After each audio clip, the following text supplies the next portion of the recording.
The threat is underscored in propaganda tapes featuring Americans fighting alongside terrorists inside Kill the infidels. And this Florida man became the first American suicide bomber to carry out an attack for Syria's al-Qaeda affiliate. Know that Islam is coming and will dominate over you. The U.S. government knows the names of a handful of American citizens who have linked up with radical Islamic fighters in Syria. But sources say the actual number of U.S. recruits is likely in the dozens. Ever again. When the al-Qaeda-inspired cowards killed as many innocents as possible in New York City, Pennsylvania, and the nation's capital, we found ourselves faced with the realization that foreign-born terrorism can and will be coming to our shores for the rest of our lives. On that, there is no discourse. 13 years later, we must also come to the solid conclusion that there are killers of this ilk walking our streets at this moment, some of them born here in America. And failing to be prepared this time may cost thousands more lives than one day in September 2000. Of Iraq, Bernard Kerik. Bernie, it's a pleasure to see you again. Thanks for joining us. Thank you, sir. Bernie, does it not only astound you, but maybe sadden you that here we are 13 years after what happened? 13 years later, we are once again caught in thinking about an attack from terrorists overseas. We have people here who wonder if we are protected properly, and we have so many questions about whether or not we've actually learned from the lessons of the past. Yeah, listen, I think it's sad, but I don't think anyone should be surprised. This is something we're going to have to face today, and for probably decades, 30 years. They have enormous patience. They have funding today with ISIS, ISIL, whatever you want to call them. And it's something that is extremely dangerous. It's dangerous abroad. It's dangerous for the Arab region and the Gulf states. But it could be extremely dangerous here if these people get back into this country. And that shouldn't surprise anyone. They want the demise of America. They want the demise of the Christian religion, any religion that is not Muslim. They want the demise of Israel. This shouldn't surprise anyone, and we've got to come to the realization that we're in this fight. We're going to have this fight for probably decades to come.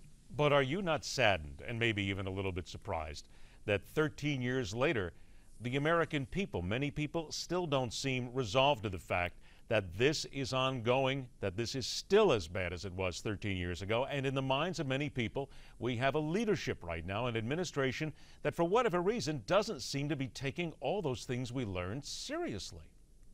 Well, you know what it is? I think it's sort of out of sight, out of mind. You know, the problems we are having today, the beheading of James Foley and his colleague, the mass murders and the executions and assassinations that we've seen conducted by these radical extremist groups, it's all happening overseas. It's happening somewhere else. So the American people, they don't feel it. They don't understand it. They don't get it. They didn't get it until the morning of September 11th. And then if you remember, for the next several months, maybe a year and a half, 2 years, the American people got it, and they wanted to fight this enemy, and they wanted to, you know, take it to the shores of wherever to go after that enemy. And then all of a sudden, we have to go after these people. And I think until, you know, unfortunately, and this is what I think it's going to take, there's going to be another attack here. There's something is going to happen on U.S. soil, and it's going to drive home to the American people that the threat still exists. The threat is extremely dangerous. It could be an economic catastrophe for the United States there, in Syria, in Iraq. It's going to take incredible intelligence capability, and it's probably going to take, there's going to be a battle here. But if we don't do this, it's only going to get worse. Bernie, I heard somebody say today that they've seen the World Trade Center towers fall too often. He said, we've seen this all too often. We see the plane. It seems to me that many people, maybe Americans, need, and this is not trying to be insensitive to those who were there, and certainly I have a lot of personal feelings about it as well, but maybe we need to see those planes flying into the towers. Maybe that tape needs to be replayed, and maybe we need to see the beheadings of Americans to drive it home. Just a few weeks ago, and people said that I was being insensitive by saying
just a few weeks ago, and people said that I was being insensitive by saying that every American should be forced to watch the beheading of James Foley and his colleague.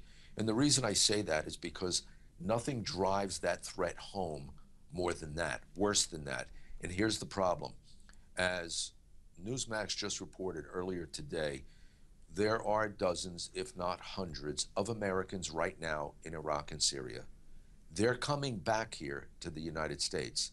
They're either going to use their American passports to return, or they're going to come in through the borders, which are not that secured, or there's other people here already that are homegrown, that were born in this country, that have this same radical mindset. Imagine the savagery and brutality of what we've watched over the last several months in Iraq and Syria.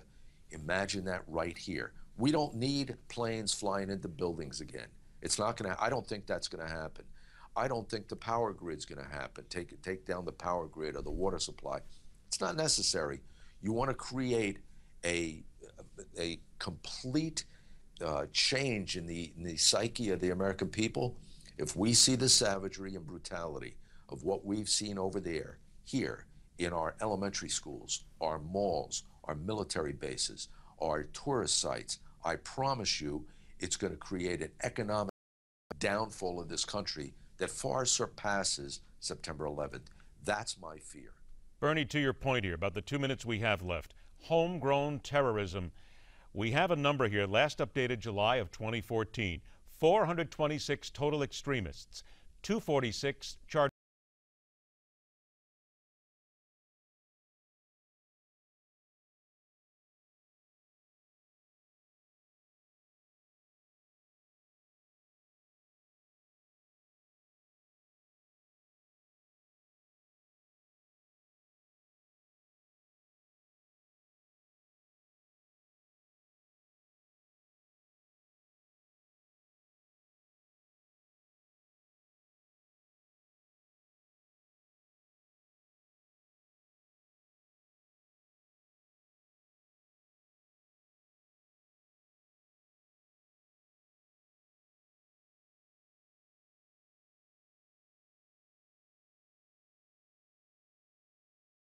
Ready internally as a government and as law enforcement to prepare and to face what we're going to get from our own people?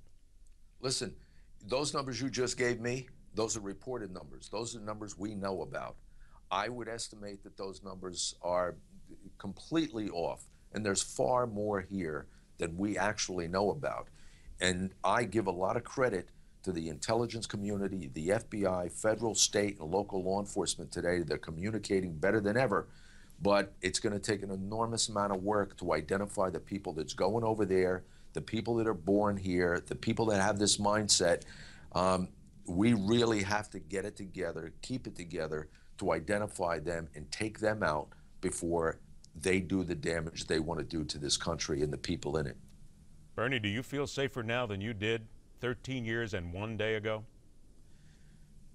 I feel safer, but the threat is not, the threat is more extreme today than it was then. So I feel safe. New York City's safe. I think the country's safe as it can be. But the problem is you can't stop every event, and we're going to miss something. And when we do, it's going to come back to haunt us. Is this administration, after what we heard last night in fighting against ISIS, doing everything, in your opinion, that they need to do, not that they can, but what they need to do in order to keep America safe? I think if the president stands by his message, and if Congress gets on board, I think we have a much better chance to start winning this battle than we have in the past. But it's really going to depend on whether the president pushes forward exactly as his message called for, and two, whether Congress gets behind it. We have to stop this political infighting. They've got to get on board. This has to be a united mission against a radical. Everybody united behind it, we're going to have problems. Bernie, it's always a pleasure to have you on the show, my friend. I look forward to the next time. Thank you. Thank you. Later on this hour, a little welfare and a little weed, the newest way to put your tax dollars to good use. But for the moment, take a few seconds, look in on New York, and remember what today is all about.